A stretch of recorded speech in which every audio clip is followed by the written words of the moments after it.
খাদিমুল কুরআন পরিষদ বাহুবলের প্রথম নির্বাহী বৈঠক অনুষ্ঠিত।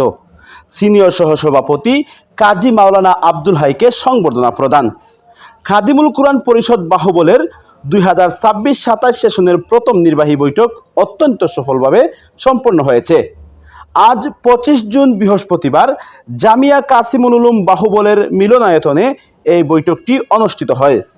সংগঠনের সভাপতি এবং জামিয়া কাসিমুল উলুম বাহুবলের নায়েবে মুহতামিম জনাব মাওলানা আজিজুর রহমান মানিক সাহেবের সভাপতিত্বে এবং সাংগঠনিক সম্পাদক মাওলানা হাফিজুর রহমান বাহুবলীর চমৎকার সঞ্চালনায় বৈঠকটি সম্পন্ন হয়েছে।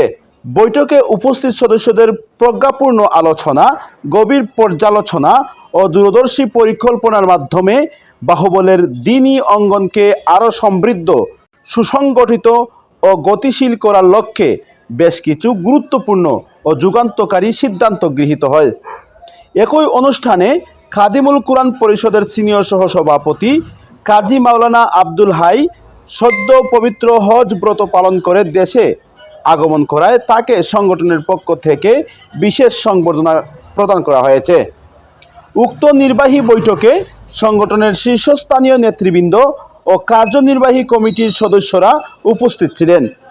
উপস্থিত সকলেই দ্বীনি ও সামাজিক কল্যাণে খাদিমুল কুরআন পরিষদের এই নতুন সেশনের কর্মপরিকল্পনাকে এগিয়ে নেওয়ার দৃঢ় প্রত্যয় ব্যক্ত করেন।